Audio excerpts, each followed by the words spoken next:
چاشت کی نماز جو ہے اگرچہ فرض نہیں ہے، نفل ہے، لیکن اس کی حفاظت کرنی چاہیے.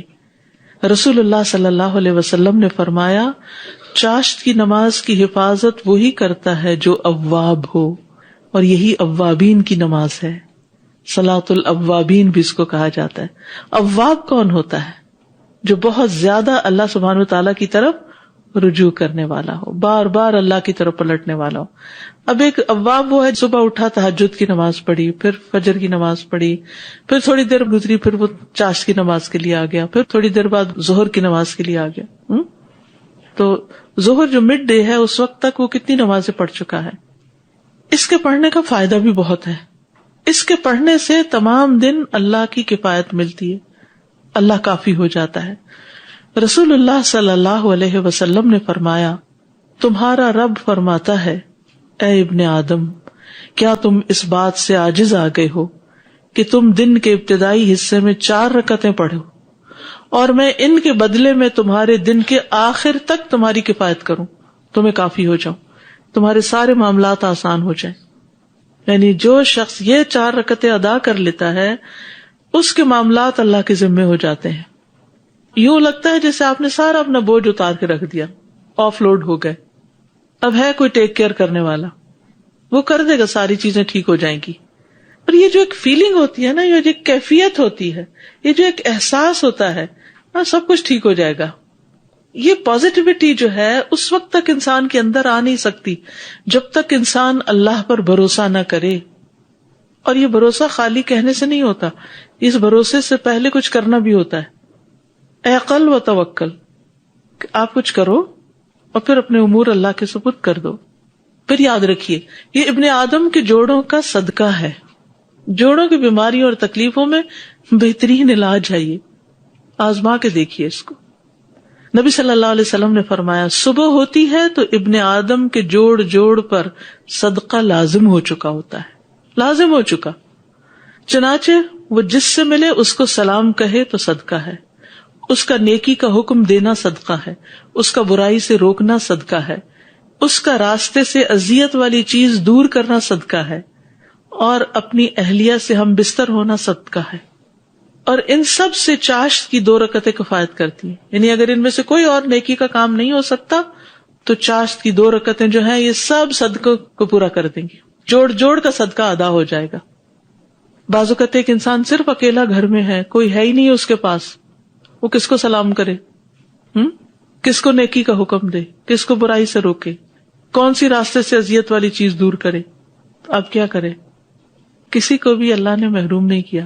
2 رکعتیں چاشت کی نماز، تو اپنے بدن کا روز صدقہ. ہمارے ہاں عموماً کیا رواج ہے؟ صدقے کا بکرا.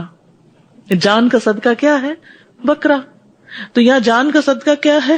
جان ہے، ذرا جان لگاؤ، 2 رکعت پڑھ لو. دیکھیے نبی صلی اللہ علیہ وسلم کی سنت کیا ہے، مجھے ذرا بتائیے کہ کوئی بیمار پڑا تو آپ نے بکرا صدقہ کیا، یا کوئی برا خواب دیکھا تو حکم دیا کہ بکرا قربان کرو. باقی آپ نے اگر غریبوں کو کھانا کھلانا ہے تو چاہے بکرا قربان کریں، چاہے آپ سوکھا راشن دے دیں، چاہے ان کے بچوں کی فیس دے دیں، ان کی پڑھائی کا ذمہ لے لیں، ان کو سال میں کتابیں لے کر دے دیں. بے شمار طریقے ہیں صدقہ کرنے کے، لیکن ہمارے ہاں صدقے کا ایک ہی طریقہ ہے، اور وہ ہے بکرا قربان کرو، اور وہ بھی کالا ہو. میں نہیں کہتی کہ کوئی جو بکرا کرتا ہے تو اس کا کوئی فائدہ نہیں، ٹھیک ہے، صدقے کی ایک قسم ہے، غریبوں کو کھانا کھلانا کر لیجئے، لیکن اس کو لازم کر لینا اور اس کے سوا سمجھنا کہ بلا ٹالی نہیں سکتی ہے جب تک بکرا نہیں ہوگا، تو یہ کانسیپٹ غلط ہے. ہر صدقہ بلا ٹالتا ہے.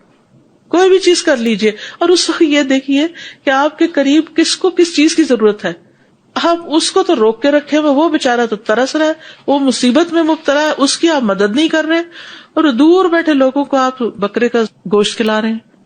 تو اس میں آپ دیکھیے کہ اگر آپ نے اپنی جان کا صدقہ دینا ہے نا تو 2 نفل چاشت کے پڑھنا شروع کر دیں. اگر آپ کے پاس گھر میں وقت نہیں، کام پہ جہاں جا رہے ہیں 5 منٹ پہلے پہنچ گئے، وہاں پڑھ لیجیے. کنوینئنٹ تو یہ ہے کہ جب آپ اسکول کے لیے تیار ہو رہے ہوں تو وضو بھی کر رہے ہیں، تیار ہو رہے ہیں، صاف ستھرے کپڑے پہن لیں، تو سال میں انسان جب نفل پڑھتا ہے تو بہت سکون آتا ہے. بنسبت اس کے کہ آپ کچن میں کھانا وانا پکا کے میلے کپڑوں کے ساتھ نفل پڑھیں، چلے نہ ہونے سے تو وہ بھی بہتر.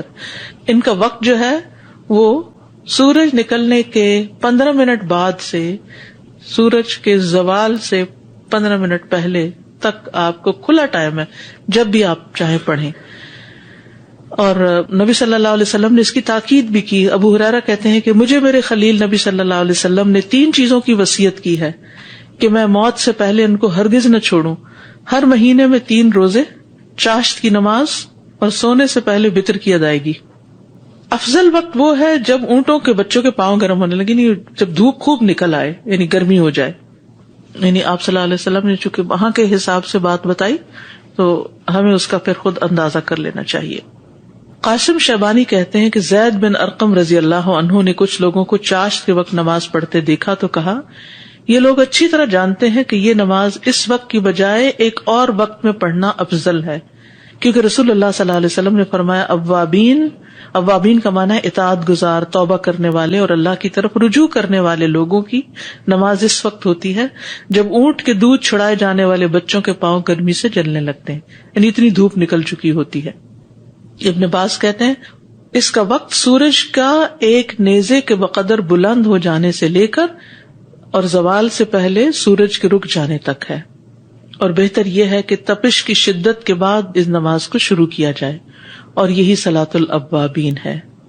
معاذہ بیان کرتی ہیں کہ انہوں نے حضرت عائشہ سے پوچھا کہ رسول اللہ صلی اللہ علیہ وسلم کی چاشت کی نماز کی کتنی رکعتیں ہوتی تھی، تو انہوں نے کہا 4 رکعتیں، اور جتنی چاہتے بڑھا دیتے. وہ مہانی کے گھر آپ نے 8 پڑھی، 2 سے صدقہ ادا ہو جاتا ہے، 4 سے دن کی کفایت ہو جاتی. اور اگر زیادہ بڑھانا چاہیں، آپ کے پاس کبھی وقت زیادہ بھی ہوتا ہے اور کبھی نہیں بھی ہوتا، تو کم از کم 2 تو پڑھیں.